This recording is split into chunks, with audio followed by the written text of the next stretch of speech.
എൻ്റെ ആദ്യത്തെ അന്റാർട്ടിക്ക സംഘത്തിൽ ഞാൻ എടുത്ത റിസ്ക് എന്ന് പറഞ്ഞാൽ ഏകദേശം ഒരു 10 കോടി രൂപയുടെ റിസ്ക്കാണ്. ഒരാളും എടുക്കില്ല. കാരണം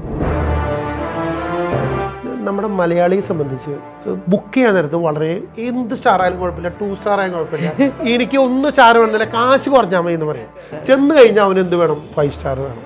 വിയറ്റ്നാമിൽ ഞങ്ങൾ കൊടുക്കുന്ന ഹോട്ടലാണെന്ന് അറിയാം, ഗോൾഡൻ ഹോട്ടലാണ്. ലോകത്തിലെ ഏക സ്വർണം കൊണ്ട് പ്ലേറ്റ് ചെയ്ത ഹോട്ടലാണ്. അവിടെ ഗോൾഡൻ ടോയ്ലറ്റിൽ ഇരുന്നാണ് ആളുകൾ കാര്യങ്ങൾ സാധിക്കുന്നത്. നമുക്കൊരു ജീവിതമുള്ളൂ. ആ ജീവിതം ഏറ്റവും ഭംഗിയായിട്ട് കാണാൻ റഷ്യയുടെ ഏറ്റവും മുകളിൽ ആർട്ടിക് റീജിയനോട് ചേർന്ന് കിടക്കുന്ന ഒരു സ്ഥലമാണ് മുർമാൻസ്ക്. അവിടെ ഒന്ന് കൈവരിച്ച് ഉയർത്തി നിന്നാൽ നമ്മൾ ഭൂമിയുടെ അപ്പനായിട്ട് നിൽക്കും. റേഡിയേഷനുള്ള കപ്പലുകളുടെ ശവപ്പുറമ്പായിട്ട് മാറും. ആ സ്ഥലത്തേക്കാണ് എൻ്റെ ആദ്യത്തെ യാത്ര. 200 രാജ്യങ്ങൾ കവർ ചെയ്യണമെന്നാണ് ആഗ്രഹം. 110 എത്തിക്കഴിഞ്ഞു. നമ്മൾ എടുക്കുന്ന ചങ്കുറ്റം എന്ന് പറഞ്ഞാൽ ഭയങ്കര ചങ്കുറ്റാണ്. നിങ്ങൾ ഈ സിനിമകളെ കണ്ടല്ലേ, ഒരു വലിയൊരു പ്രദേശത്ത് ഒരു കൊച്ചൊരു ഗുഹയെന്ന് ഇറങ്ങി വരുമ്പോൾ വലിയ പുല്ല്, വലിയ ആമ, ആ സ്ഥലമാണ് ഇത്. അവളൊരു ആമ തന്നെ ഏകദേശം 1 ടണ്ണോളം തൂക്കമുള്ള ആമയാണ്. ഞാൻ പിന്നെ ആമസോണിൽ ചെല്ലുന്ന നരഭോജികൾ, ഇതൊക്കെ എന്റെ മനസ്സിലിരുന്നു. ഇതാണ് നരഭോജികളൊന്നുമില്ല, അവിടെ മനുഷ്യഭോജികളുള്ളൂ. മനുഷ്യഭോജി. നമുക്ക് ഇങ്ങനെയുള്ള വലിയ കാര്യങ്ങൾ ചെയ്യണമെങ്കിൽ വലിയ ബന്ധങ്ങൾ ആവശ്യമാണ്. പോകുന്നതിന് മുന്നേ ഒരു കൺസെന്റ് ഫോം എഴുതിയിട്ടുണ്ടോ? നമ്മൾ പോകുന്നു, ചിലപ്പോൾ തിരിച്ചു വരും, ചിലപ്പോൾ തിരിച്ചു വരത്തില്ല, എന്റെ റിസ്ക്, ഒപ്പ്, സത്യം പറ. നമ്മൾ ആരും പോകാത്ത യുണീക്ക് വഴിയിടയിലും പോകണം. എനിക്ക് എന്തിനും സംഭവിച്ചിട്ട് നിങ്ങൾക്ക് സംഭവിക്കുള്ളൂ. വിഷൻ 2030 എന്നുള്ള ഒരു പ്രൊജക്റ്റാണ് നമ്മൾ ചെയ്തിരിക്കുന്നത്. അപ്പോൾ ആ വിഷൻ 2030 കൂടി നമ്മൾ സ്പേസ് ടൂറിസം തുടങ്ങും.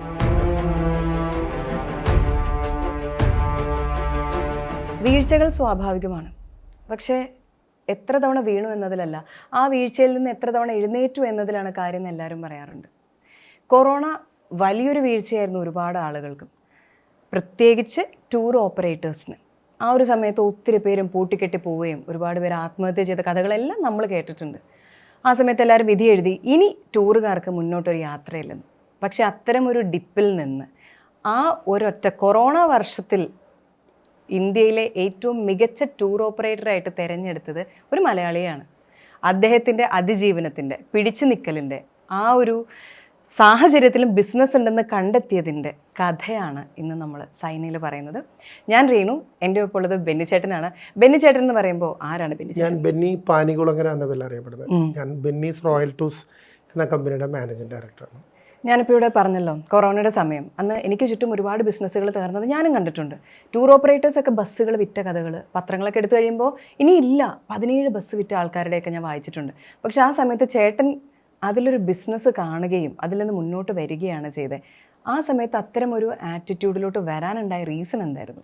ഒന്നാമത്തെ റീസൺ എന്ന് വെച്ചാൽ, ഞാനൊരു 25 വർഷത്തോളം ഈ ട്രാവൽ ഇൻഡസ്ട്രിയിലുള്ളവരാണ്. ഈ ഒരു ഇൻഡസ്ട്രി തകരുന്നു കണ്ടപ്പോൾ നമുക്ക് സഹിക്കില്ല. അതിനേക്കാൾ ഉപരി എനിക്ക് വളരെ വേണ്ടപ്പെട്ട ഇൻഡസ്ട്രിയിലുള്ള കുട്ടികൾ ആത്മഹത്യ ചെയ്തു എന്നു മുതലേ അവരുടെ പട്ടിണിയും അവരുടെ കഷ്ടപ്പാടും മുഴുവനും കണ്ടപ്പോൾ ഇൻഡസ്ട്രിയിലുള്ള ആരും ഏറ്റെടുക്കാൻ ധൈര്യം കാണിക്കാത്ത വലിയൊരു ചങ്കുറ്റം തന്നെ നമ്മൾ ഏറ്റെടുത്തു. ആ സമയത്ത് ആരും കൂടെ ഉണ്ടായിരുന്നില്ല. എൻ്റെ കമ്പനി പുതുമയോടുകൂടി എൻ്റെ ഒരു പുതിയ കമ്പനി അവിടെ ആരംഭിക്കുകയാണ്. അതാണ് Benny's Royal Tours Private Limited. Mister Laljo സാറായിരുന്നു എനിക്ക് വളരെ സുഹൃത്തായിരുന്നു. അദ്ദേഹം എൻ്റെ യാത്രയിൽ എൻ്റെ നല്ലൊരു വെൽവിഷറായിരുന്നു. അദ്ദേഹമാണ് എൻ്റെ ആദ്യത്തെ തിരി കൊളുത്തിയത്. അന്ന് വെറും പറയാം, ഞങ്ങൾക്ക് ഒരു ഓഫീസിൽ പ്രോപ്പർലി വർക്ക് ചെയ്യാൻ പോലും പറ്റില്ല. കാരണം മുഴുവനും പോലീസ് ഓടിക്കൊണ്ടിരിക്കുന്ന സമയം, ലോക്ക്ഡൗണിൻ്റെ സമയമാണ്. എന്നാലും പോലീസിനെ പേടിച്ചാലും പല സമയത്ത് ഓഫീസ് വർക്ക് ചെയ്യുകയും ചെയ്തു. അതിൻ്റെ ഇനാഗുറേഷൻ നടന്നത് ലേ മെറിഡിയനിലാണ്. എന്ത് കാരണം വെച്ചാൽ ആ ഓഫീസിൽ അധികം പേർക്ക് കൂടാൻ പറ്റില്ല. ലേ മെറിഡിയനിൽ 100 പേർക്ക് ഒരാൾക്ക് സ്ഥലത്ത് കമ്പനി സാധിക്കുള്ളൂ. ആ 100 പേരെ എൻ്റെ ഇൻഡസ്ട്രിയിൽ ഞാൻ തിരഞ്ഞെടുത്ത് അവിടെ വെച്ചിട്ട് ആണ് ഏറ്റവും വലിയൊരു ആഘോഷത്തോടു കൂടിയുള്ള പ്രൗഢഗംഭീരമായ ഒരു ഇനാഗുറേഷൻ നടന്നത്. അതുമാത്രമല്ല, ഞാനൊരു വേൾഡ് സ്ട്രീമിംഗ് കൂടി ചെയ്തു, ലോകത്തുള്ള എല്ലാ ആളുകൾക്കും ഇത് കാണാൻ വേണ്ടിയിട്ട്, ഒരു ഇൻസ്പിറേഷൻ ഉണ്ടാകാൻ വേണ്ടിയിട്ട്. അങ്ങനെയാണ് നമ്മുടെ രണ്ടാമത്തെ വരവ് നമ്മൾ തുടങ്ങിയത്. ഈ രണ്ടാമത്തെ വരവിൽ യാത്രകൾ, ഒറ്റയ്ക്ക് യാത്ര ചെയ്യുന്ന ഒരുപാട് ആളുകൾ നമ്മൾ അവരുടെ യൂട്യൂബ് ചാനൽസ് കാണാറുണ്ട്, വ്ളോഗ്സ് കാണാറുണ്ട്. അത് പൈസയുള്ള ആർക്കും ചെയ്യാൻ പറ്റുന്നൊരു കാര്യമാണ്. നമുക്ക് ട്രാവൽ ചെയ്യണം, അതിനോടുള്ള പാഷനുണ്ട്, ടിക്കറ്റ് എടുക്കാൻ പൈസയുണ്ട്, ഹോട്ടൽ ബുക്ക് ചെയ്യാൻ പൈസയുണ്ട്, ഈസി. പക്ഷേ ചേട്ടൻ്റെ യാത്രകളുടെ പ്രത്യേകതകളായിട്ട് ഞാൻ കാണുന്നത്, ചേട്ടൻ ഒറ്റയ്ക്കല്ല, ചേട്ടൻ ഒരു ഗ്രൂപ്പ് ഓഫ് ആൾക്കാരെ കൊണ്ടുപോകുന്നു. അതൊന്ന്. 2, ഏതെങ്കിലുമൊക്കെ രാജ്യത്തോട്ടല്ല ചേട്ടൻ പോകാറ്. നമ്മൾ സ്ഥിരം കേൾക്കുന്ന ട്രിപ്പുകളുണ്ട്, ഇന്ന സ്ഥലത്തേക്ക് ഇന്നത്, അത് കേൾക്കുമ്പോൾ തന്നെ അവളോട്ട് അടുത്ത ട്രിപ്പായോ. പക്ഷേ ചേട്ടൻ പോകുന്ന രാജ്യങ്ങളെന്ന് വെച്ചാൽ മനുഷ്യന്മാർ ചിന്തിക്കാത്ത രാജ്യങ്ങൾ. ഫോർ എക്സാമ്പിൾ, സൊമാലിയയിലോട്ട് ട്രിപ്പ് പോകാമെന്ന് പറയുമ്പോൾ എൻ്റെ മനസ്സിൽ സൊമാലിയ എന്ന് പറയുമ്പോൾ സൊമാലിയ ഇപ്പം എന്താ കാണാനുള്ളത് എന്നുള്ളൊരു ചിന്തയാണ്. അതുപോലെ ആമസോണും ആർക്കും പോകാൻ പറ്റാത്തൊരു സ്ഥലം. ഇത്തരം മനുഷ്യന്മാർ ചിന്തിക്കാത്ത ആലോചിക്കാത്ത സ്ഥലങ്ങളിലേക്ക് പോകുന്ന ഒരാളാണ് ചേട്ടൻ. ഞാനിപ്പം ചേട്ടൻ പോയ ഏറ്റവും പ്രത്യേകതയുള്ള കുറച്ച് സ്ഥലങ്ങൾ എൻ്റെ അടുത്ത് പറയാമോ? അതായത് ഇപ്പം ആമസോൺ, സൊമാലിയോ പോലെ ആരും കൊണ്ടുപോകാത്ത ചേട്ടൻ ഓർഗനൈസ് ചെയ്ത ടൂറുകൾ. ഇത് നമ്മുടെ കൊറോണ കാലത്ത് ഞാൻ തുടങ്ങിയ ആദ്യത്തെ ടൂർ തന്നെയാണ് 8 ഐക്കൺ ഓഫ് ദി ടൂർ. അത് മുർമാൻസ്ക് എന്ന സ്ഥലമായിരുന്നു, കേട്ടിട്ടുണ്ടാവില്ല. റഷ്യയുടെ ഏറ്റവും മുകളിൽ ആർട്ടിക് റീജിയനോട് ചേർന്ന് കിടക്കുന്ന ഒരു സ്ഥലമാണ് മുർമാൻസ്ക്. അവിടെ ഒന്ന് കൈവരിച്ച് ഉയർത്തി നിന്നാൽ നമ്മൾ ഭൂമിയുടെ അപ്പനായിട്ട് നിൽക്കും. അതുപോലെ തോന്നുന്ന ഏറ്റവും അറ്റത്തുള്ള സ്ഥലമാണ് അത്. വളരെ യുണീക്കായിട്ടുള്ള സ്ഥലമാണ്. കാരണം അവിടെയാണ് ഈ നോർത്തേൺ ലൈറ്റ്സ് എന്ന ധ്രുവദീപ്തിയുടെ സ്ഥലം. ഇത് മലയാളികൾ കണ്ടിട്ടില്ല. അപ്പൊ ഈ സമയത്ത് ഈ സ്ഥലം ലോകത്തിലെ ഏറ്റവും കൂടുതൽ റേഡിയേഷൻ ഉള്ള സ്ഥലമാണ്. കാരണം ഇത് റഷ്യയുടെ നോർത്തേൺ ഫ്ലീറ്റ്, റഷ്യക്ക് 2 ഫ്ലീറ്റ് ഉണ്ടായിരുന്നു. ഒരു നോർത്തേൺ ഫ്ലീറ്റ്, സദേൺ ഫ്ലീറ്റ്. ഈ സദേൺ ഫ്ലീറ്റ് ഉള്ളത് ടർക്കിയും ഹിറ്റ്ലറിന്റെ കാലത്ത് അത് ബ്ലോക്ക് ചെയ്തപ്പോൾ നോർത്തേൺ ഫ്ലീറ്റിൽ ബാരൻ സീ എന്ന് പറയും അറ്റത്ത് അവരും ഉണ്ടാക്കിയ അവരുടെ മെയിൻ നേവൽ ബേസ് ആയിരുന്നു. അവിടെ നിന്നാണ് വേൾഡ് വാർ റഷ്യ പങ്കെടുത്തത്. ആ റഷ്യ പങ്കെടുത്ത ആ നേവൽ ബേസ് അവിടെ മുഴുവൻ ന്യൂക്ലിയർ ബേസ് ആയിരുന്നു. അത് വേൾഡ് വാർ കഴിഞ്ഞോടുകൂടി ആ ഭാഗം മുഴുവനും ഈ ന്യൂക്ലിയറിന്റെ ബേസായി. രണ്ടാമത് റഷ്യ തകർന്നതോടുകൂടി ഗ്ലാസ്നോസ്റ്റ്, പെരിസ്ട്രോയിക്ക, ഗോർബച്ചോവിനെ സംബന്ധിച്ച് ആ സ്ഥലം മുഴുവനും അവിടെ മുഴുവനും ഈ ന്യൂക്ലിയർ സബ്മറൈൻസ് ആയി. ഇവർക്കത് മെയിൻറ്റെയിൻ ചെയ്യാൻ പറ്റാണ്ടായി. അപ്പോൾ ഈ കുറേ പേര് അവിടെ മരണപ്പെടുകയും ചെയ്തു. അപ്പോൾ ഈ നമ്മുടെ ഗോർബച്ചോവ് പറഞ്ഞു നിങ്ങൾ ഇവിടെ പോകുന്നോളാൻ പറഞ്ഞു. ആ ന്യൂക്ലിയർ സബ്മറൈൻ മുഴുവൻ അവിടെ ഇട്ടു. അവരിട്ടിട്ട് അവർ തിരിച്ചു വന്നു. അത് ലോകത്തിലെ ഏറ്റവും വലിയ റേഡിയേഷനുള്ള കപ്പലുകളുടെ ശവപ്പുറമ്പായിട്ട് മാറി. ആ സ്ഥലത്തേക്കാണ് എൻ്റെ ആദ്യത്തെ യാത്ര. 8 ഹിരോഷിമ നാഗസാക്കിയുടെ റേഡിയേഷൻ ആയിരുന്നു. പേടിയൊന്നുമല്ല. ഈ കൊറോണ കാലം വന്ന സമയത്ത് ഇത് ഏറ്റവും സുന്ദരമായ നോർത്തേൺ ലൈറ്റ്സ് കിട്ടുന്ന സ്ഥലമാണ്. അവിടേക്ക് ആദ്യത്തെ യാത്ര തുടങ്ങി. പക്ഷെ അപ്പൊ റേഡിയേഷൻ ഇല്ലേ? ഞങ്ങൾ അവിടെ കൊറോണ സമയത്ത് കുറച്ച് ഭാഗം റഷ്യ ന്യൂക്ലിയർ ഫ്രീ സോണാക്കി മാറ്റി എടുത്തു നമ്മൾ അറിഞ്ഞു. അവിടേക്കാണ് ആദ്യത്തെ യാത്ര കൊറോണ സമയത്ത്. 68 പേരായിട്ട് ആദ്യത്തെ ഏറ്റവും എമിറേറ്റ്സിലെ ആദ്യത്തെ സംഘം ഞങ്ങൾ ഇവിടെ നിന്നും പോകണം. -10 ഞങ്ങൾ അവിടെ വന്ന് ഇറങ്ങിയത്, എയർപോർട്ടിൽ വന്ന് ഇറങ്ങി. ഇത് മനസ്സിലോട്ട് ഈ സ്ഥലം വരണമല്ലോ. ഇപ്പൊ ചേട്ടൻ ചോദിച്ചപ്പോൾ എനിക്ക് അറിയാൻ മേലായിരുന്നു. ഇതെങ്ങനെ കണ്ടുപിടിക്കുന്നത്? കണ്ടുപിടിക്കണം. അതിനോടുള്ളൊരു യാത്ര എന്നത് എന്നെ സംബന്ധിച്ച് ബിസിനസ് മാത്രമല്ല. ബിസിനസ് കുറച്ചുണ്ട്, എലമെൻ്റ് ഉണ്ട്. നമ്മളെ പിള്ളേർക്ക് ശമ്പളം കൊടുക്കണം, ആ കാര്യത്തിനുള്ള 50% നമുക്കൊരു ബിസിനസ് താല്പര്യമുണ്ട്. മറ്റുള്ള 50% യാത്രയോടുള്ള ഒടുങ്ങാത്ത ആവേശമാണ്. ലോകത്തിൽ നമ്മൾ കാണേണ്ട ഒരുപാട് വിസ്മയ കാഴ്ചകളുണ്ട്. ഇതാർക്കും അത് കാണിക്കാൻ ആരും രംഗത്ത് വരുന്നില്ല. കാരണം എന്തെന്ന് വെച്ചാൽ എല്ലാവർക്കും എൻഡ് ഓഫ് ദി ഡേ ഏറ്റവും സുഖകരമായിട്ട് എങ്ങനെ യാത്രകൾ നടത്താം, എങ്ങനെ പെട്ടിയിൽ കാശ് വീഴാം, എങ്ങനെ കാര്യങ്ങൾ മുന്നോട്ട് പോകും, ഒരു സാമ്പത്തിക ലക്ഷ്യം മാത്രമേ ഉള്ളൂ. എന്നെ സംബന്ധിച്ച് ഞാൻ ഇൻഡസ്ട്രിയിൽ കടന്നു വന്ന് ട്രാവലിനോടുള്ള ഒടുങ്ങാത്ത പാഷൻ കൊണ്ടാണ്. അതിൻ്റെ കോളേജ് കാലഘട്ടം മുതൽ അങ്ങനെയാണ്. ഞാൻ കോളേജ് കാലഘട്ടം മുതൽ എൻ്റെ ഈ ക്യുസിലൊക്കെ എനിക്ക് ഭയങ്കര ഇഷ്ടമായിരുന്നു. ഞാനവിടെ നല്ല ലെവലിലൊക്കെ ചാമ്പ്യനൊക്കെ ആയിട്ടായിരുന്നു. അങ്ങനെ ഒരുപാട് യാത്രകളും ഒടുങ്ങാത്തിനോട് ഇതിനോട് ഉള്ള ആവേശം കൊണ്ടാണ് ഞാൻ കടന്നു വന്നത്. എനിക്കത് മനസ്സിലായി. കാരണം ആ സ്ഥലത്തിൻ്റെ പേര് ഞാൻ മനസ്സിൽ ഇപ്പോഴും ഓക്കെ, അതിലൊരു സ്ഥലം ഓക്കെ, അത് കഴിഞ്ഞ് അടുത്ത സ്ഥലം അടുത്തടുത്ത് പറഞ്ഞു പോവാ ഞാൻ. എൻ്റെ അമ്മ ഇതൊക്കെ ഇങ്ങനെ പഠിക്കണു. അപ്പോൾ കോളേജിലെ മിടുക്കനായിരുന്നു. മിടുക്കെന്ന് വെച്ചാൽ എനിക്ക് യാത്ര ഭയങ്കര ഇഷ്ടമായിരുന്നു. പക്ഷെ ഞാൻ പഠിച്ചത് കോമേഴ്സ് ആയിരുന്നു കേട്ടോ. കോമേഴ്സ് എൻ്റെ അപ്പം പറഞ്ഞു, നീ ഇതൊന്നും പഠിക്കേണ്ടതൊന്നും ജീവിക്കില്ല, മറ്റേ ആർട്സ് ഒന്നും പഠിക്കേണ്ട, നീ കോമേഴ്സ് പഠിച്ചാൽ മതി. കാരണം കോമേഴ്സ് പഠിച്ചാൽ വല്ല ജോലി കിട്ടില്ലായിരുന്നു, ഇതൊന്നും നടക്കില്ല എന്ന് പറഞ്ഞു. പക്ഷെ അന്ന് അപ്പനെ ഞാൻ ചീത്ത പറഞ്ഞു. പക്ഷെ ഇന്നലെ അപ്പനോട് എനിക്ക് അഭിമാനം തോന്നുന്നു. കാരണം ഒരു ബിസിനസ് എന്ന ലെവലിലേക്ക് നമുക്ക് എത്താൻ എനിക്ക് ആദ്യ പാഠം എന്നെ പഠിപ്പിച്ചത് എൻ്റെ അപ്പനാണ്.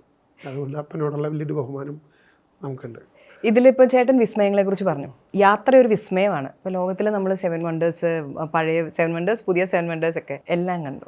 ഞങ്ങളിപ്പോൾ ഏറ്റവും അഭിമാനത്തോടെ പറയുന്ന കാര്യം, കേരളത്തിൽ മറ്റേ ഇന്ത്യയിൽ എനിക്കറിയില്ല, 7 വണ്ടേഴ്സ് പൂർത്തീകരിച്ച കമ്പനിയാണ് ഞങ്ങൾ. അത് ഏത് 7 വണ്ടേഴ്സ്? New 7 wonders. അതാണ് ചോദിച്ചത്. ആ ന്യൂ 7 വണ്ടേഴ്സ് ലാസ്റ്റ് ഞങ്ങൾ മെക്സിക്കോയിൽ ചിച്ചിൻസ എന്ന് പറഞ്ഞ സ്ഥലമുണ്ട്, ചിച്ചിൻസ, മെക്സിക്കോയിൽ. അതാണ് ഈ മായൻ സിവിലൈസേഷൻ്റെ ഏറ്റവും വലിയ ഒരു ഗ്രൂപ്പ് പോലും പോയിട്ട് അവിടെ വെച്ച് ഞങ്ങളുടെ 7 വണ്ടേഴ്സിൻ്റെ യാത്ര പൂർത്തിയാക്കി. അതുമാത്രമല്ല, ഓൾഡ് 7 വണ്ടേഴ്സിൽ ഇന്ന് നിലനിൽക്കുന്ന ദ പിരമിഡ് ഓഫ് ഗിസ, അതുമാതിരി natural wonders of the world. ഈ natural wonders of the world എല്ലാം നമ്മൾ കവർ ചെയ്ത് കഴിഞ്ഞു. അതിലൊരെണ്ണം കവർ ചെയ്യാനുള്ളൂ. അതേതെന്നറിയോ? Mount Everest. അതേ ഞങ്ങൾ പോകാൻ പോകണം. മൗണ്ട് എവറസ്റ്റിൽ ഞങ്ങൾ പോകാൻ പോകണം. മൗണ്ട് എവറസ്റ്റ് ബേസ് ക്യാമ്പിലേക്ക് പോകാൻ പോകണം. ഇപ്പോൾ ഞങ്ങൾ ഈ ജൂൺ ജൂലൈയിൽ ആദ്യത്തെ ടിബറ്റ്, സാധാരണ ഇപ്പോൾ മൗണ്ട് എവറസ്റ്റ് ഈ പൂർണ്ണ കൈലാസ് യാത്ര എന്നൊക്കെ പറഞ്ഞ ആളുകളുണ്ട്. ഇവരൊക്കെ എങ്ങനെയെന്ന് വെച്ചാൽ നേപ്പാളിൽ ചെന്നിട്ട് അവിടെ നിന്ന് ഒരാഴ്ചയോളം നടന്നും ഈ ഇതിനൊക്കെ മറ്റേ കുതിരപ്പുറത്തും കഴുതപ്പുറത്തൊക്കെ പോകും. പക്ഷേ യഥാർത്ഥ വഴി കിടക്കുന്നത് ടിബറ്റാണ്. ആ ടിബറ്റ് ചൈനയുടെ കൂടെ നമ്മൾ 1947 ആ വർഷങ്ങളിൽ ചൈന ടിബറ്റ് കീഴടക്കിയതോടെ അത് സാധ്യമല്ല. ഇപ്പോൾ ചൈനയുടെ കൂടി സഹായത്താൽ ഞങ്ങൾ ടിബറ്റിലേക്ക് പോകണം. ടിബറ്റ് വഴിക്കായിട്ട് ഇപ്പോൾ എവറസ്റ്റ് ബേസ് ക്യാമ്പിന്റെ അടിയിലേക്ക് ഞങ്ങൾ പോകണം. അതോടുകൂടി nature wonders of the world കൂടി നമ്മൾ ഞാൻ ചോദിക്കാൻ വരികയായിരുന്നു. ടിബറ്റിന്റെ അടുത്തോട്ടൊക്കെ കൂടെ അവസാനം ചേട്ടാ 200 രാജ്യങ്ങൾ കവർ ചെയ്യണമെന്നാണ് ആഗ്രഹം. 110 എത്തിക്കഴിഞ്ഞു. ഇനി അവസാനം ടിബറ്റ് വരെ ചെന്നിട്ട് തിരിച്ച് കുഴപ്പമില്ല, എല്ലാം സേഫാണ്. ഇതുവരെ ദൈവം, ഞാൻ നല്ലൊരു വിശ്വാസം കൂടി, ഇതുവരെ ദൈവം എല്ലാ ആഗ്രഹങ്ങളും സാധിച്ചു തന്നെ. കാരണം നമ്മളെടുക്കുന്ന ചങ്കുറ്റം എന്ന് പറഞ്ഞാൽ ഭയങ്കര ചങ്കുറ്റാണ്. കാരണം ഇൻഡസ്ട്രിയിൽ എനിക്ക് സന്തോഷത്തോടെ പറയാൻ പറ്റുന്ന കാര്യം, നമ്മുടെ ഈ വരവോടുകൂടി ഇൻഡസ്ട്രിക്ക് ഒരു പുത്തൻ ഉണർവ് തന്നെ ഉണ്ടായിരുന്നുള്ളതാണ്. കാരണം ഒരു എലമെന്റിൽ ആളുകളുടെ ചിന്താഗതി മാറി. ഇന്ന് എൻ്റെ കൂടെ വരുന്ന യാത്ര ചെയ്യുന്ന ആളുകളുടെ ആവേശം കാണുമ്പോൾ ഞാൻ വളരെ അത്ഭുതപ്പെടാം. അവർക്ക് ഇതിങ്ങനെ യുണീക്കായ സ്ഥലങ്ങളിലേക്ക് കൊണ്ടുപോകാനുള്ള ഒരു സംവിധാനം തന്നെ ഉണ്ടായില്ല. സത്യത്തിൽ ഞാൻ എല്ലാവരും പറയാറുണ്ട്, ഇത് എൻ്റെ ആഗ്രഹമാണ് എത്തുക എന്നുള്ളത്. ഞാൻ പോകുമ്പോൾ നിങ്ങൾ കൂടെ വരുന്നു എന്നുള്ളൂ. കാരണം അത്രമാത്രം പഠിച്ച് നല്ല ഹോംവർക്ക് നടത്തി ആണ് നമ്മൾ പോയി. അതിൽ ഏറ്റവും വലിയ, നേരത്തെ ചോദിച്ച ഏറ്റവും വലിയ വണ്ടറാണ് ഇപ്പം ഞങ്ങൾ ആദ്യമായിട്ടൊരു സംഘം അന്റാർട്ടിക്കയിലേക്ക് ഇറങ്ങി എന്നുള്ളത്. അന്റാർട്ടിക്കയിൽ ഞങ്ങൾ ലാൻഡ് ചെയ്തു. അന്റാർട്ടിക്ക പെനിൻസുലയിൽ എൻ്റെ മനസ്സിൽ അന്റാർട്ടിക്ക ഞാൻ പറയാം നിറച്ച ഐസ്, പോയി കഴിഞ്ഞാൽ വിറച്ച് നമ്മളൊരു പരിവാവും. അപ്പോൾ അതുകൊണ്ട് അന്റാർട്ടിക്ക, ആർട്ടിക്കയൊക്കെ ഞാൻ മറ്റേ സ്കൂളിൽ സോഷ്യൽ സയൻസിൽ പഠിച്ചപ്പോൾ ജീവിതത്തിൽ ഒരിക്കലും പോകാൻ പറ്റാത്ത സ്ഥലം പോലെ. പിന്നെ ഇഗ്ലൂ ഒക്കെ ഉള്ളൂ നമ്മുടെ മനസ്സിലുള്ളത്. അതെങ്ങനെയാണ് ഈ അന്റാർട്ടിക്ക പരിപാടി? അതൊക്കെ വളരെ സിമ്പിളാണ്.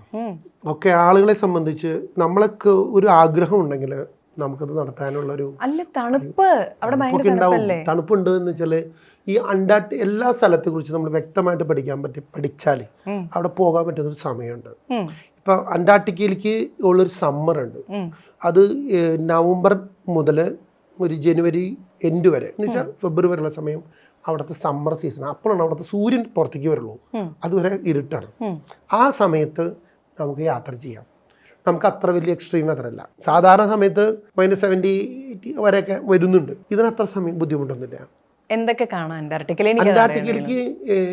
വളരെ അഡ്വഞ്ചറസ് ആയിട്ടുള്ള യാത്രയാണ്. ഞാൻ അന്റാർട്ടിക്ക യാത്ര ഇട്ടപ്പോൾ സ്വല്പം ഭയപ്പെട്ടിരുന്നു. മലയാളികൾക്ക് അത് വേണ്ടതിൽ അത് ദഹിക്കുമെന്ന്. കാരണം എൻ്റെ ആദ്യത്തെ അന്റാർട്ടിക്ക സംഘത്തിൽ ഞാൻ എടുത്ത റിസ്ക് എന്ന് പറഞ്ഞാൽ ഏകദേശം ഒരു 10 കോടി രൂപയുടെ റിസ്ക്കാണ്.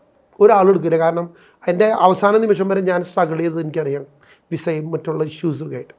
എന്തെങ്കിലും ഒരു സംഭവിച്ചു കഴിഞ്ഞാൽ നമ്മുടെ എക്സിസ്റ്റൻസ് പോലും ഇല്ലാത്ത വിധത്തിലുള്ള ഒരു യാത്രയിൽ ഒരു അന്റാർട്ടിക്ക യാത്ര ഞാൻ നടത്തി. അതൊരു ലെഷർ ട്രിപ്പായിരുന്നു. അന്റാർട്ടിക്ക കണ്ട് തിരിച്ചു വന്നു. അല്ല, അന്റാർട്ടിക്ക ഐലൻഡ്സ് ആണ് ആദ്യം കണ്ടത്, ആദ്യത്തെ യാത്രയിൽ പോയി.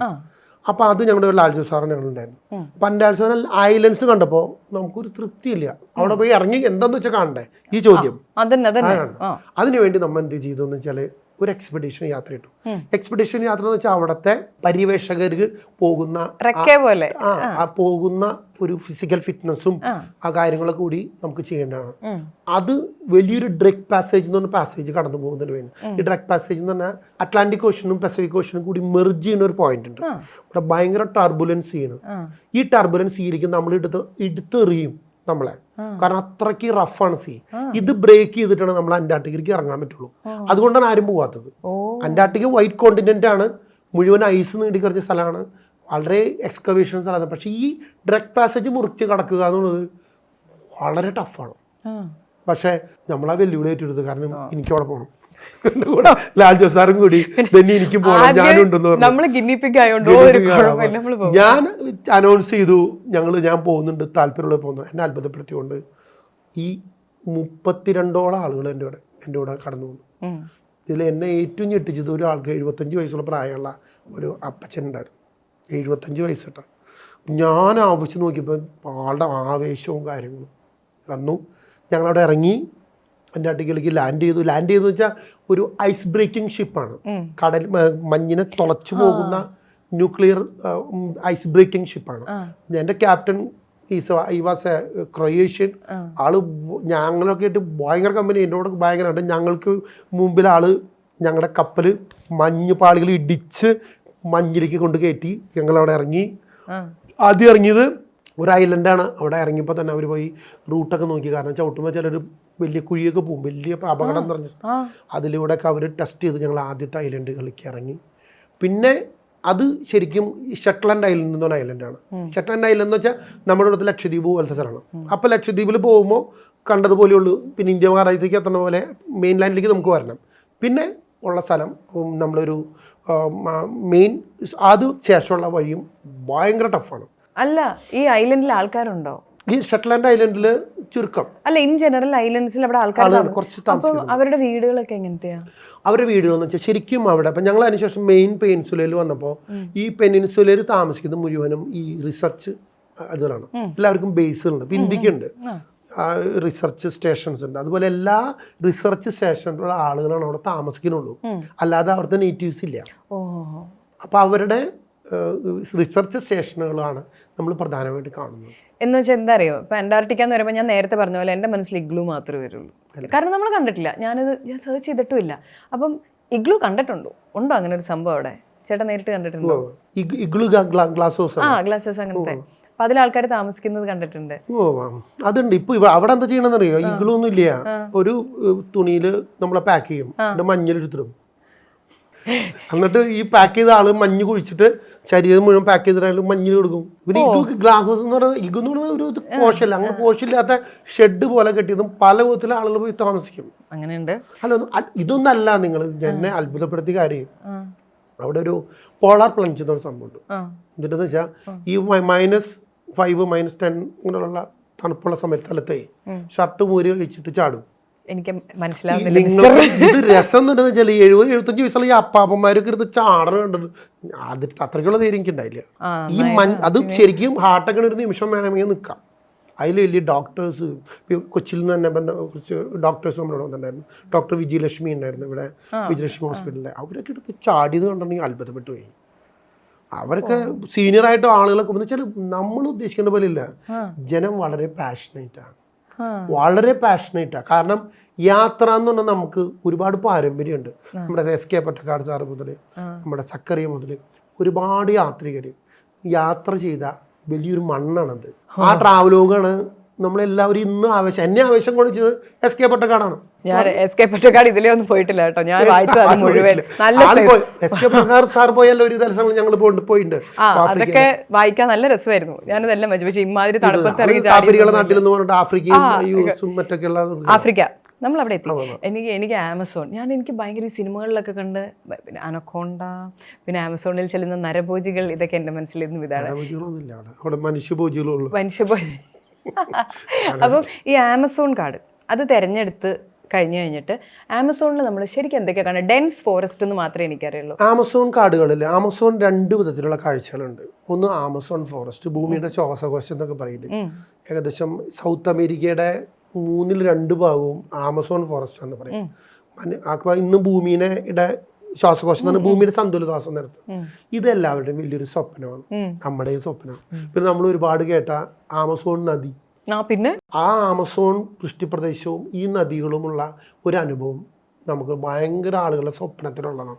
അപ്പോൾ എനിക്ക് തോന്നുന്നു നമുക്ക് എന്തുകൊണ്ട് അവിടെ പോയിക്കൂടാ? കാടിൻ്റെ ഉള്ളിൽ കൂടെ എല്ലാം പോവാം, കാടിനോടൊക്കെ പോവാം. ഈ ഇവരുടെ കോട്ടേജുകൾ താമസിക്കാം. അതൊക്കെ ഉണ്ടാവും, അതൊക്കെ വേണമല്ലോ, അതൊക്കെ കാണണല്ലോ, കൊള്ളാലോ, അതൊക്കെ കാണാൻ. ഇതൊക്കെ ഭൂമുഖത്തുള്ളത് കാണാൻ വേണ്ടിയല്ലേ. അപ്പൊ അവിടെ പോണം, ആനക്കൊണ്ടകളെ കാണണം. അതിനേക്കാൾ സംബന്ധി പിരാനയാണ്. പിരാന പിന്നെ അത് ഞാൻ സിനിമകളിൽ കണ്ടിട്ടുണ്ട്. ശരിക്കും പിരാന എന്ന് വെച്ചാൽ പല്ല് നമ്മുടെ ഈ ഭയങ്കര ഷാർപ്പായിട്ടുള്ള. അപ്പൊ ഇത് യഥാർത്ഥത്തിൽ ഞങ്ങൾ നിൽക്കുന്ന സമയത്ത് നമ്മൾ സിനിമകൾ കണ്ടിട്ടുണ്ട്. ഒരു കൊച്ചിനെ അവിടെ നിൽക്കുന്ന സമയത്ത് ഞങ്ങൾ അതിൽ ഇറങ്ങി നിന്നു, ആമസോൺ നദിയിലൊക്കെ ഇറങ്ങി നിന്നു. യഥാർത്ഥത്തിൽ അതിന് കുറച്ച് കാര്യങ്ങൾ നമ്മൾ ഇതിനെക്കുറിച്ച് പഠിക്കണം. പിരാനയ്ക്ക് ബ്ലഡ് ഉണ്ടായാലും കുഴപ്പമില്ല. അപ്പൊ നമ്മുടെ കാലിലൊരു മുറിവുണ്ടെന്ന് വെച്ചാൽ നമ്മൾ അവിടെ ഇറങ്ങി നിന്ന നിമിഷം നേരം കൊണ്ട് നമ്മുടെ പണി കഴിയും.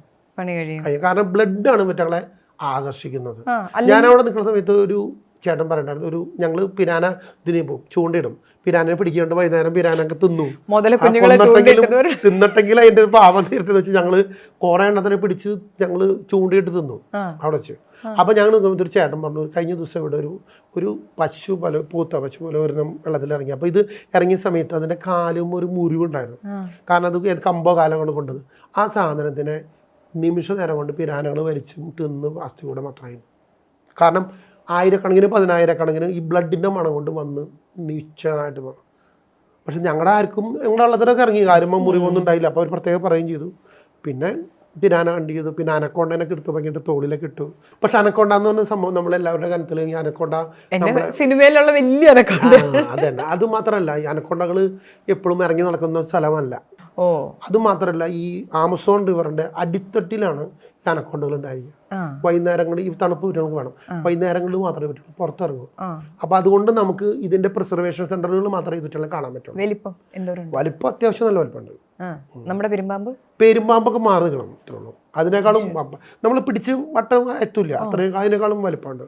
പിന്നെ അത് നല്ലൊരു സാധനങ്ങൾ കിട്ടും. ഞങ്ങളൊരു 10-15 പേര് അതിന് ഒന്നിച്ച് തോളിലിട്ട് ഞങ്ങളൊരു ഗംഭീരമായിട്ടൊക്കെ അതിനെ ആഘോഷിച്ചു. അല്ല, അതൊക്കെ ജീവിതത്തിലെ ഒരു അനുഭവം. ഇപ്പൊ ചേട്ടൻ പിരാനയുടെ കാര്യം പറഞ്ഞ പോലെ എനിക്കറിയാം, സിംഹം അതിന് വേണമെങ്കിൽ ഇര പിടിക്കാൻ വേണ്ടിയേ വരുള്ളൂ എന്നൊക്കെ. എന്ന് വെച്ചാൽ ഞാൻ സിംഹം കൂട്ടി പോയിട്ട് അതിനിപ്പോ വിശക്കണുണ്ടാവില്ല, ഇപ്പൊ തിന്നില്ലോ നിർത്തി. ഇതിനേക്കാളും എനിക്ക് അഡ്വഞ്ചറസ് ആയിട്ട് ഒരു യാത്ര ഉണ്ടായിരുന്നു.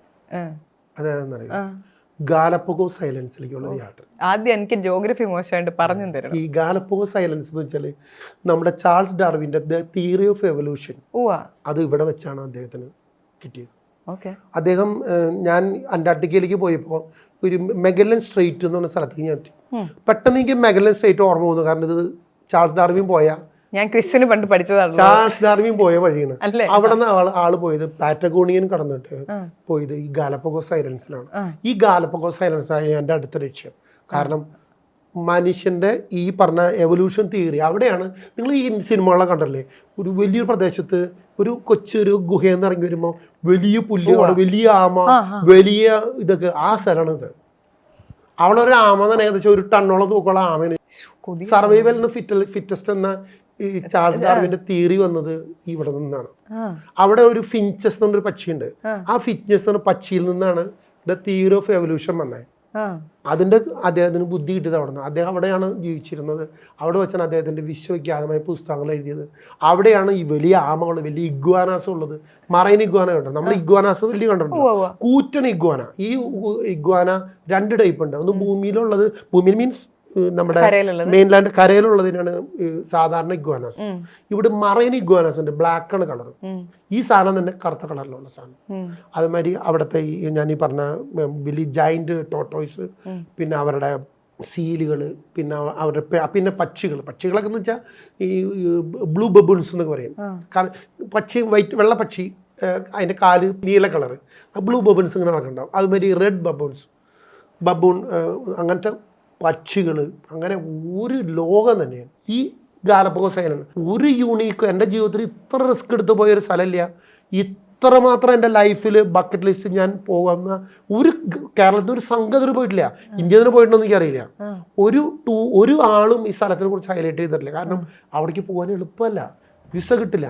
ഏറ്റവും ടഫായിട്ടുള്ള വിസ പ്രൊസീജിയർ. ഞാനൊക്കെ അംബാസിഡർ ബന്ധമുള്ളത് കൊണ്ട് ഇന്ത്യയിലുള്ളവർക്ക് ഞാൻ വിസ അടിച്ചു കൊടുത്തു, വിദേശത്ത് വരുന്ന ആർക്കും കിട്ടിയില്ല. നമുക്ക് അംബാസിഡർ ബന്ധമുള്ളതുകൊണ്ട് പോയി ഡോക്യുമെന്റ് കൊടുത്ത് അവിടെ നിന്ന് അടുപ്പിച്ചാൽ കൊണ്ടുവന്നു. പല കാര്യങ്ങളും അങ്ങനെ ചെയ്തു. അത് ജിയോഗ്രഫിക്കലി വളരെ എർത്ത് ക്വയ്ക്ക്, ലോകത്തിലെ ഏറ്റവും കൂടുതൽ എർത്ത് ക്വയ്ക്ക് സോണാണ്. അവിടെ എപ്പോഴും വോൾക്കാനോസിന്റെ സോണാണ്. ഏറ്റവും അധികം വോൾക്കാനോസ് ആക്റ്റീവ് ഉള്ള സ്ഥലം.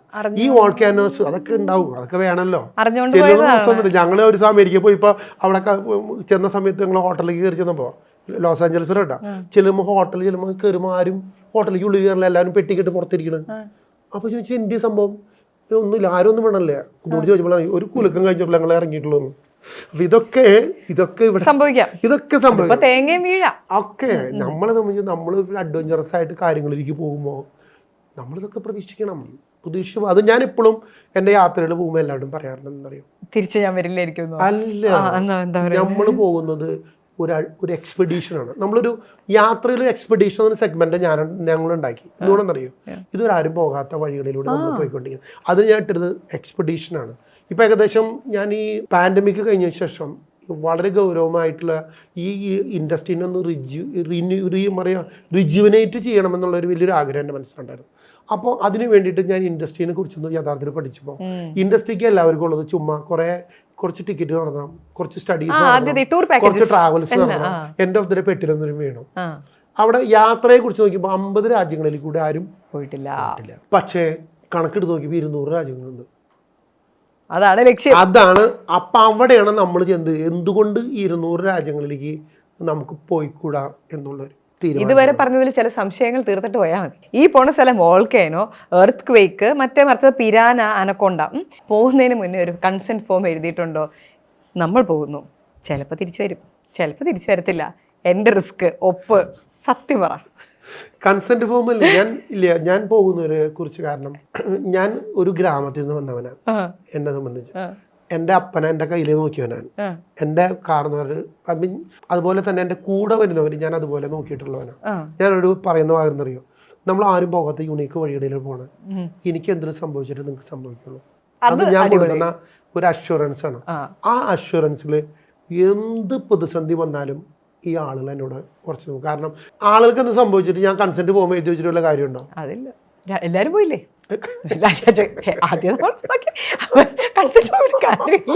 ഇനി ഇപ്പം ഇതുവരെ പറഞ്ഞതിൽ തന്നെ യാത്രയോട് അങ്ങനെ യാതൊരു പാഷനും ഇല്ലാത്ത എൻ്റെ മനസ്സിൽ യാത്ര ചെയ്യണമെന്നുള്ള ആഗ്രഹങ്ങൾ മുളപ്പിച്ചു തുടങ്ങി. ഇനി പുതിയത് പറയണം. ഇനി ഇതുപോലെ കണ്ടിട്ടുള്ള വിചിത്രമായ കാഴ്ചകൾ ഇപ്പൊ ഗാലപ്പഗോസ് സൈലൻസ് വന്നു. അതുപോലെ തന്നെ മുർമാൻസ്ക് പറഞ്ഞു. മുർമാൻസ്ക് ഞാൻ പറഞ്ഞു, ആർട്ടിക്കിന്റെ അറിഞ്ഞു. അതുപോലെ തന്നെ ഉള്ള ഒരു ഇപ്പൊ എസ് കെ പൊറ്റക്കാട് സാറിന്റെ ഞാൻ യാത്രാപകരണങ്ങൾ നേരത്തെ പറഞ്ഞു പരാമർശിച്ചപ്പോൾ അതിലുണ്ടായപ്പോൾ എനിക്കാണ് വിക്ടോറിയ ഫോൾസ് ഭൂമിയിലെ ഏറ്റവും വലിയ വെള്ളച്ചാട്ടമാണ്. 1.5 കിലോമീറ്ററാണ് നീളത്തിലുള്ള വെള്ളച്ചാട്ടമാണ്. 1 മിനിറ്റിൽ 7.5 മില്യൺ ക്യൂബിക് ലിറ്റർ ജലമാണ്. സ്കൂളിൽ പഠിച്ചിരിക്കണോ? അല്ല, അതെ അതെ. അത് കേൾക്കുമ്പോൾ നിങ്ങൾക്ക് ഒന്നും മനസ്സിലാവില്ല. നമ്മുടെ ഇടുക്കിയിലുള്ള 4.5 സ്ക്വയർ കിലോമീറ്ററുള്ള വെള്ളമുള്ളൂ. ഇവിടെ 1 മിനിറ്റിൽ 7.5 ക്യൂബിക് മീറ്റർ ജലം ഒഴുകി പോണ്. ഇടുക്കിയിലെ വെള്ളം 3/4 മിനിറ്റ് കൊണ്ട് ഇതിൽ കടന്നു പോകുന്ന വെള്ളച്ചാട്ടം, അതാണ് വിക്ടോറിയ വെള്ളച്ചാട്ടം. നമ്മുടെ പൊറ്റക്കാട് സാറ് ഒരാഴ്ച അല്ലെങ്കിൽ 2 ആഴ്ചയോളം പോയി അവിടെ താമസിച്ചു എന്ന് പറഞ്ഞാൽ അവിടേക്ക് അദ്ദേഹത്തിന് പോരാൻ പറ്റില്ല എന്ന് പറഞ്ഞു. ഷെഡ് കെട്ടി താമസിച്ചു എന്ന് പറഞ്ഞാൽ ആ സ്ഥലത്തേക്ക് ഞങ്ങൾ പോയി. ആ താമസ സ്ഥലത്ത് ഞങ്ങൾ വിക്ടോറിയ വെള്ളച്ചാട്ടം കണ്ടു. എന്താണെന്ന് വെച്ചാൽ ഒരാൾ കൊണ്ടുവരും. ആദ്യത്തെ ഗ്രൂപ്പാണ്, അതും ഇതിനേക്കാളും ഭയങ്കര അഡ്വഞ്ചറസാണ്. പോകുന്ന ദിവസത്തിന്റെ പോകുന്നതിന് ഞാൻ പറഞ്ഞു എല്ലാവരും വരാറുണ്ട്, എന്ത് സംഭവിക്കാം, എല്ലാവരും കൂടി ഉണ്ടാവണം, എന്ത് വന്നാലും കൂടി ഉണ്ടാവണം. ഞങ്ങൾ ഇറങ്ങുന്നതിന്റെ പിറ്റേ ദിവസം ഞങ്ങൾക്ക് അവിടെ നിന്ന് ക്രൂഗർ നാഷണൽ പാർക്കിലേക്ക് പോണ ഫ്ലൈറ്റ് ഉണ്ട്. ആ ഫ്ലൈറ്റ് കമ്പനി ലിക്വിഡേറ്റ് ചെയ്തു. നമ്മളൊരു ഫ്ലൈറ്റ് ക്യാൻസലേഷൻ കേട്ടിട്ടുണ്ട്, കമ്പനി ലിക്വിഡേറ്റ്. ആ ദിവസം അവിടെ നിന്ന് ഒരു ഫ്ലൈറ്റ് ഉള്ളൂ. പിന്നെ ആ കമ്പനിയാണ് അവിടെ നിന്ന് ഫ്ലൈറ്റ് ഓപ്പറേറ്റ് ചെയ്യാൻ. ആ കമ്പനിയും ഇല്ല. നമ്മൾ എന്ത് ചെയ്യും? കാശും ഞങ്ങൾ 1400-1500 കിലോമീറ്ററോളം താണ്ടിട്ട് വേണം അടുത്ത സ്ഥലത്തെത്താൻ. എന്നിട്ട് ഞങ്ങൾ ബസ്സിൽ പോയി 16 മണിക്കൂർ കണ്ടിന്യൂസ് യാത്രയിൽ ഞങ്ങൾ അടുത്ത സ്ഥലത്തെത്തി. അത് പിന്നെ ഗവൺമെൻറ്റൊക്കെ ഞങ്ങളെ ഒരുപാട് സഹായിച്ചു. അതിലൂടെ ഞാനൊരു കാര്യം മനസ്സിലാക്കി, നമുക്ക് ഇങ്ങനെയുള്ള വലിയ കാര്യങ്ങൾ ചെയ്യണമെങ്കിൽ വലിയ ബന്ധങ്ങൾ ആവശ്യമാണ്. അതിലൂടെയാണ് ഇപ്പം നേരത്തെ പറഞ്ഞ സോമാലിയും മറ്റൊരു രാജ്യങ്ങളൊക്കെ പറഞ്ഞത് നമ്മളെ സ്വീകരിക്കാനോ ഒരു മനുഷ്യക്കുഞ്ഞൊന്നും ഉണ്ടാവില്ല. അവിടെ ഞാൻ എന്തുണ്ടാക്കി 200 രാജ്യങ്ങളിലെ അംബാസിഡേഴ്സുമായി ബന്ധം ഉണ്ടാക്കി. നല്ല ബിസിനസ്സുകാരനാ. ചെറിയ അല്ലെങ്കിൽ ഒന്നും നടത്താൻ പറ്റില്ല, ഒട്ടും നടത്താൻ പറ്റില്ല. പിന്നത്തെ ആഫ്രിക്കൻ കാടുകളുടെ ഉള്ളിലേക്ക് ചേട്ടൻ സഞ്ചരിച്ചോ? ആഫ്രിക്കയിൽ ഒരുപാട് കാര്യങ്ങൾ. ആഫ്രിക്കയിൽ ഞാൻ ഇപ്പോൾ കെനിയ പോയി. കെനിയയിലെ ഗ്രേറ്റ് മൈഗ്രേഷൻ, 1.5 മില്യൺ വിൽഡ് ബീസ്റ്റുകൾ മാറാ നദി കടന്നു പോകുന്ന ഒരു വലിയ കാഴ്ച. ഭൂമിയിൽ ഒരുപാട് അത്ഭുതങ്ങളുണ്ട്, അത്ഭുത കാഴ്ചകൾ. ഒരു കാഴ്ച കെനിയയിലാണ്, മസായി മാറ എന്നുള്ള സ്ഥലത്ത് ജൂൺ ജൂലൈ മാസങ്ങളിലാണ് ഈ മൈഗ്രേഷൻ, ദി ഗ്രേറ്റ് മൈഗ്രേഷൻ എന്ന് പറഞ്ഞു. എന്നിട്ട് ഒരു സെരംഗത്തി എന്ന് പറഞ്ഞൊരു പാർക്കിൽ നിന്ന് മാറാ നദി കടന്ന് മസായി മാറിലേക്ക് പോകുന്ന അതൊക്കെ മൈഗ്രേഷൻ. പിന്നെ കിളിമഞ്ചാരോ പർവ്വതം, ഇക്വേറ്ററിന് ചേർന്നുള്ള പർവ്വതമാണ്. അവിടെ മുഴുവൻ ആഫ്രിക്കയാണ്. ഈ പർവ്വതത്തിന് മുകളിൽ മഞ്ഞാണ്. അത് ഇക്വേറ്ററിന് ചേർന്ന് കിടക്കുന്ന സ്ഥലമാണ് അത്. പിന്നെ അടുത്ത കെനിയ, ടാൻസാനിയ, പിന്നെ മറ്റേ നേരത്തെ പറഞ്ഞ വിക്ടോറിയ ഫോൾസിന്റെ സിംബാബ്വെ, സാംബിയ, പിന്നെ സൗത്ത് ആഫ്രിക്ക ചെയ്യുന്നത്. എനിക്ക് വിഷമമുണ്ട്. ഇപ്പം എനിക്ക് ഇത് കേട്ടത് എനിക്ക് ഭയങ്കര ആഗ്രഹമുണ്ട് ട്രാവൽ ചെയ്യാൻ.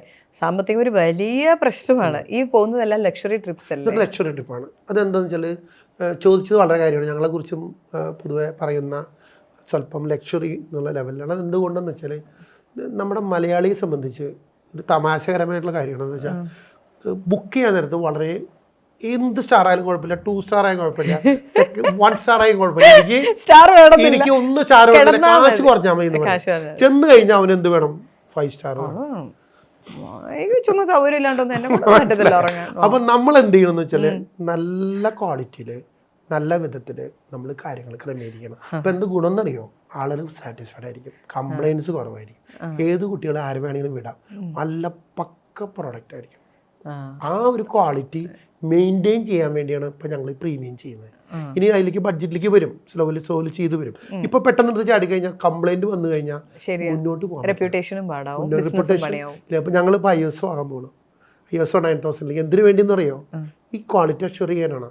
അത് ലോകത്തിലെ ഏറ്റവും വലിയ ഏജൻസി ഉണ്ട്, TUV എന്ന് പറയും, ജർമ്മൻ ബേസ്ഡ്. അവരാണ് ഞങ്ങളെ ഓഡിറ്റ് ചെയ്ത് ക്വാളിറ്റി അഷ്യൂർ ചെയ്യണത്. എന്തിനു വേണ്ടിയെന്ന് വെച്ചാൽ ഈ സംവിധാനം ഇതുപോലെ തന്നെ മെയിൻറ്റെയിൻ ചെയ്യപ്പെടണം. സാധാരണ ആളുകൾക്ക് അവരുടെ കാശ് മുടക്കാനനുസരിച്ച് ഏറ്റവും ക്വാളിറ്റി ആയിട്ട് അത് മെയിൻറ്റെയിൻ ചെയ്യണം. ഇപ്പോൾ 6 മാസം കഴിഞ്ഞ് ഓഡിറ്റ് ഇതുവരെ കഴിഞ്ഞിട്ടില്ല. ക്വാളിറ്റി മെയിൻറ്റെയിൻ ചെയ്യണമെങ്കിൽ 1 വർഷം എടുക്കും. ബാക്കിയുള്ള ഒരു 10,000 നിസ്സാര വിലയ്ക്ക് ISO എന്ന് പറഞ്ഞ പേര് ഓരോരുത്തർ കൊണ്ടു നടക്കുന്നുണ്ട്. പക്ഷെ നമുക്ക് അതിനൊന്നും ഇല്ല, ഞങ്ങൾക്കും അത് വേണ്ട. പക്ഷെ ഞങ്ങൾക്ക് ISOക്ക് വേണ്ടിയല്ല, ക്വാളിറ്റി എന്ന സാധനം എസ്റ്റാബ്ലിഷ് ചെയ്യപ്പെടണം. ഇപ്പം ഞാനില്ലെങ്കിലും കമ്പനി നല്ല രീതിയിൽ ക്വാളിറ്റിയിൽ പോകണം, പോകുന്നവർക്ക് പൂർണ്ണമായ തൃപ്തി ഉണ്ടാവണം. പാവപ്പെട്ടവരെ കൂടെ കൊണ്ടുപോകുന്ന സ്കീമുണ്ടോ? പാവപ്പെട്ടവരെ കൊണ്ടുപോകുന്ന സ്കീമുണ്ട്. അതിന്റെ ഡീറ്റെയിൽസ് ഒക്കെ ഇത് കഴിഞ്ഞ് തന്നിട്ട് പോയാൽ മതി കേട്ടോ. ഇല്ല, ഞങ്ങളെ സംബന്ധിച്ച് ഇപ്പോൾ ബഡ്ജറ്റ് എന്ന ലെവലിലേക്ക് ഞങ്ങൾ വരുന്നുണ്ട്. അതുപോലെ തന്നെ ഞങ്ങൾ ഒരുപാട് ഫ്രീ ട്രാവലുകളും ഒരുപാട് കൊടുക്കുന്നുണ്ട്. നമ്മൾ ഇൻ ടച്ച് ആയിരിക്കണം. നമുക്ക് അടുത്ത ഫ്രീ ട്രാവൽ നിങ്ങൾക്ക്. പക്ഷെ എനിക്ക് തണുപ്പ് വേണ്ട, തണുപ്പില്ലാത്ത ഞാൻ പറഞ്ഞു മലയാളിയാണ് ഞാൻ. നല്ല ഫുഡ്, അതൊക്കെ കിട്ടും, അതൊക്കെ സൂപ്പർ ആയിട്ട്. ഞങ്ങള് ഈ വിയറ്റ്നാം, ഇപ്പോഴത്തെ പുതിയ ഡെസ്റ്റിനേഷൻ വിയറ്റ്നാമിൽ ഞങ്ങൾ കൊടുക്കുന്ന ഹോട്ടലാണെന്നറിയോ? ഗോൾഡൻ ഹോട്ടലാണ്. ലോകത്തിലെ ഏക സ്വർണം കൊണ്ട് പ്ലേറ്റ് ചെയ്ത ഹോട്ടലാണ്. അതിൽ ഞങ്ങൾ താമസിക്കുന്നത്. അവിടെ ഗോൾഡൻ ടോയ്ലറ്റിൽ ഇരുന്നാണ് ആളുകൾ കാര്യങ്ങൾ സാധിക്കുന്നത്. ജീവിതത്തിൽ പോലും കാണാതെ ഗോൾഡൻ ടോയ്ലറ്റ് ഒന്നും വേണ്ട. അല്ല, ഞാൻ പറഞ്ഞത് എന്താ കാരണം എന്ന് വെച്ചാൽ അത് മലയാളിന് നമുക്കൊരു ജീവിതമുള്ളൂ. ആ ജീവിതം ഏറ്റവും ഭംഗിയായിട്ട് കാണണം. അതിനൊരു കാരണമാണ് ഞങ്ങൾക്ക് റെസ്പോൺസിബിലിറ്റി ഉണ്ട്. നമ്മളൊക്കെ ജീവിച്ചിരുന്നൊന്ന് എവിടെയെങ്കിലും രേഖപ്പെടുത്തണം, അതൊക്കെയാണ്. ഇവിടെ ഒന്ന് ഇപ്പോൾ നമുക്കൊരു പേരുദോഷം ഉണ്ടായിരുന്നു. ഞാനിപ്പോൾ ഇന്റർനാഷണൽ യാത്രകൾ മാത്രമാണ് തോന്നുന്നു. അതിന് പേരുദോഷം മാറ്റാൻ വേണ്ടി നമ്മൾ എന്ത് ചെയ്തു? ഓൾ ഇന്ത്യ റോഡ് ട്രിപ്പ് എന്ന് പറഞ്ഞ ഒരു പരിപാടി. റോഡ് ട്രിപ്പ് ഏത് വണ്ടിയിലാണ് ഈ റോഡ് ട്രിപ്പ്? വോൾവോ എന്ന ബസ്സിൽ. ടോയ്ലറ്റ് ഇല്ല, ടോയ്ലറ്റ് അതിൽ കൊടുത്തു കഴിഞ്ഞാൽ മണം കൊണ്ട് ആളുകൾക്ക് വണ്ടിയിൽ ഇരിക്കാൻ പറ്റില്ല. അങ്ങനെ ഒരു പ്രോഗ്രാം ഞങ്ങൾ അറേഞ്ച് ചെയ്തു. ഒരു ഇന്ത്യ മുഴുവനും കാണിക്കുന്നത്. കാരണം എന്ന് വെച്ചാൽ ഇപ്പം നമ്മൾ ഒരുപാട് നേച്ചർ വണ്ടേഴ്സ്, 7 വണ്ടേഴ്സ് എന്നൊക്കെ നമ്മൾ ഒരുപാട് പറഞ്ഞു. ഇന്ത്യയിൽ 7 വണ്ടേഴ്സ് ഉണ്ട്. ആർക്കറിയില്ല ഇന്ത്യയിൽ 7 വണ്ടേഴ്സ്? ആരും കണ്ടിട്ടില്ല. എത്ര നാളെടുക്കും? ഇത് 37 ദിവസം എടുത്തു. ഒരു റൗണ്ട് ട്രിപ്പിൽ തീർന്നു. കൊച്ചിയിൽ നിന്ന് ആരംഭിച്ചിട്ട് എല്ലാ ഹെറിറ്റേജ് സൈറ്റുകളും കൊണ്ട് കാശ്മീർ വരെ എത്തി, കാശ്മീരിൽ നിന്ന് തിരിച്ച് കന്യാകുമാരി വരെ തിരിച്ചു. എൻ്റെ ആഗ്രഹം എല്ലാ ക്ഷേത്രങ്ങളും കാണണം. എനിക്ക് ഭയങ്കര ആഗ്രഹമാണ്. ക്ഷേത്രങ്ങൾ ഭയങ്കര ഇഷ്ടമാണ് കാണാൻ. ക്ഷേത്രങ്ങൾ കാണാൻ. ഇപ്പം ഇന്ത്യ മുഴുവൻ കാണാന്ന് പറഞ്ഞാൽ ഇന്ത്യയിലുള്ള പോലെ ഇന്ത്യയിൽ കേരളത്തിന് പുറത്ത് മറ്റ് സംസ്ഥാനങ്ങളുള്ള പോലെ യൂണീക്ക് ഇപ്പൊ ഞങ്ങൾ ഗജരാഹോ ടെമ്പിളുകൾ, അങ്ങനെയുള്ള വലിയ യൂണീക്ക് അതുമാതിരി ഇതുകൾ, പിന്നെ നമ്മുടെ പുരി ഇതുകൾ ടെമ്പിള്, ഒരുപാട് സ്ഥലങ്ങൾ ഉൾപ്പെടുത്തിക്കൊണ്ട്. അത് മാത്രമല്ല ഇന്ത്യ ടൂർ ഞാനത് ചെയ്തെന്നറിയോ? എല്ലാ മതക്കാരുടെയും സ്ഥലങ്ങൾ ഉൾപ്പെടുത്തിക്കൊണ്ടാണ്. ഈ ഇസ്ലാം മതത്തിന്റെ സ്ഥലങ്ങൾ ഉൾപ്പെടുത്തിയിട്ടുണ്ടായിരുന്നു. അതുപോലെ ക്രിസ്ത്യൻസിന്റെ വേളാങ്കണ്ണി പോലും ഉൾപ്പെടുത്തി, അതും കൂടി ഉൾപ്പെടുത്തി. അതുപോലെ മദർ തെരേസയുടെ കൽക്കട്ട കൊണ്ടുപോയി മദർ തെരേസയുടെ കാണിച്ചു. അങ്ങനെ ഇന്ത്യയെ മുഴുവനും ഇന്ത്യയുടെ ആത്മാവ് നമ്മുടെ ഗാന്ധിജി പറഞ്ഞതുപോലെ ഇന്ത്യയുടെ ഗ്രാമങ്ങളിലാണ് ആത്മാവ്. അതും ഒരു സിറ്റി ഞങ്ങൾ കവർ ചെയ്തില്ല. ഒക്കെ പോയത് നമ്മളെ ഈ പറഞ്ഞ നമ്മുടെ ഹംപി, അതുമാതിരി ലോകത്തിലെ ഇന്ത്യയിലെ ഏറ്റവും വലിയ വണ്ടേഴ്സ് ഉണ്ട് ലോകത്തിലെ. ഇത് കഴിഞ്ഞ മൈനി പറഞ്ഞ കൂടി ഞങ്ങൾ ചെയ്തത് ഭയങ്കര ബുദ്ധിമുട്ടായിരുന്നു. വെച്ചാൽ 10-37 ദിവസം ഓഫീസിൽ മുഴുവൻ നിശ്ചലായി. ഞാനെടുത്ത വലിയ റിസ്കുകളിൽ ഒന്നായിരുന്നു. ഇന്ന് ഞങ്ങള് ഫ്ലൈറ്റ്, കര, ഷിപ്പ്, ട്രെയിൻ, ഈ 4 സോഴ്സ് ഉപയോഗിച്ചിട്ട് ഉള്ള യാത്രകൾ സംഘടിപ്പിക്കുന്ന ഒരു യൂണീക്ക് കമ്പനിയായിട്ട് മാറി. അന്തർവാഹിനിയിൽ പോകണ്ട ഞങ്ങള്. ഒരെണ്ണം ഷെഡ്യൂൾ ചെയ്യുന്നുണ്ട്. അത് ഞങ്ങളിപ്പോൾ അന്റാർട്ടിക്കയ്ക്ക് ശേഷം, ഇപ്പം അന്റാർട്ടിക്ക എന്ന് പറഞ്ഞാൽ എല്ലാവർക്കും സൗത്ത് ധ്രുവമാണല്ലോ, ആർട്ടിക്കിലേക്ക് പോകുന്നുണ്ട്. ആർട്ടിക് എക്സ്പെഡിഷൻ അതിൽ പോകുമ്പോൾ അവിടെ ഒരു സാധനമാണ്. അത് ആയി വരുന്നത് അല്ല, അത് നമുക്ക് ഇതൊന്നല്ല, ഇതിനേക്കാളും വലിയൊരു സംഭവം ഉണ്ട്. റഷ്യക്കാർ കണ്ടുപിടിച്ച സാധനം ഉണ്ട്. ഇതിനറിയോ? അവിടെ MiG-27 പോലുള്ള ചെറിയ ഫ്ലൈറ്റുകളുണ്ട്. ആ ഫ്ലൈറ്റുകളിൽ നമ്മൾ കയറി കഴിഞ്ഞാൽ നമ്മളെ ഔട്ടർ സ്പേസിലേക്ക് വരും പറന്നിട്ട്. സിനിമ കണ്ടിട്ടുണ്ട്. അപ്പൊ ഈ നമ്മുടെ ഈ മറ്റേ രാകേഷ് ശർമ്മ പോലെ സാരേ ജഹാം സെ അച്ഛ ഹിന്ദുസ്ഥാൻ സമാര എന്ന് പറഞ്ഞൊരു ഭൂമിനെ കാണുന്ന വിധത്തിലുള്ള ഒരു പരിപാടിയുണ്ട് അവർ ചെയ്തുകൊണ്ടുണ്ട്. അതും നമുക്ക് എന്ന് വെച്ചാൽ ഈ യാത്രയ്ക്ക് നോൺ ലിമിറ്റ്സ്, യാത്ര ചെയ്യാൻ ആഗ്രഹിക്കുന്ന ആളുകൾക്ക് ഉള്ള ഒരു സംവിധാനത്തിന് എന്ത് ഞാൻ ചോദിക്കാൻ കൂടെ നിങ്ങൾക്ക് എവിടെ പോകണം അത് അവിടെ ഞാൻ നിങ്ങളെ കൊണ്ടുപോകും. മതി, ഇത് മതി എനിക്ക്. അപ്പൊ ഇനി 110 നിന്ന് 200ലേക്ക് എത്ര നാളാണ് വിഷൻ 2030 എന്നുള്ള പ്രൊജക്റ്റാണ് നമ്മൾ ചെയ്തിരിക്കുന്നത്. അപ്പൊ ആ വിഷൻ 2030 കൂടി നമുക്ക് യോഗം ഉണ്ടെങ്കിൽ നമ്മൾ സ്പേസ് ടൂറിസം തുടങ്ങും. ഞാനൊരു കാര്യം മനസ്സിലാക്കുന്നു, പാഷനുണ്ട്, വഴി വെട്ടി ഇറങ്ങിയിട്ടുണ്ട്, ദൈവം കൂടെ നിൽക്കും. അതല്ലേ ചേട്ടൻ പറയുന്നത്? ചേട്ടാ, ഇറ്റ് വാസ് വണ്ടർഫുൾ. ചേട്ടൻ്റെ അടുത്ത് ഇത്രയും ചോദിച്ചതിന്. അടുത്ത ഓൾ ഇന്ത്യ ഓൾ കേരളയ്ക്ക് ഉള്ള ചേട്ടൻ്റെ ആദ്യത്തെ കസ്റ്റമർ പാസഞ്ചർ റെഡി ആയിരിക്കുന്നു, ബുക്ക് ചെയ്തിട്ടുണ്ട്. Thank you so much. 200 രാജ്യങ്ങളിലേക്ക് എത്രയും പെട്ടെന്ന് എത്താൻ പറ്റട്ടെ. 200ാമത്തെ രാജ്യം 2030 അല്ലേ? പോസിറ്റീവ് ആയിട്ടിരിക്കട്ടെ. ആ ട്രിപ്പിൽ ഞാൻ 200ാമത്തെ രാജ്യത്തിലേക്ക് ഞാനുണ്ട് എന്ന് വാക്ക് പറഞ്ഞുകൊണ്ട് നമ്മൾ അവസാനിപ്പിക്കുന്നു. Thank you so much. ശരിക്കും എനിക്ക് യാത്ര പോയാൽ കൊള്ളാമെന്നുണ്ട് കേട്ടോ. Thank you very much. Okay.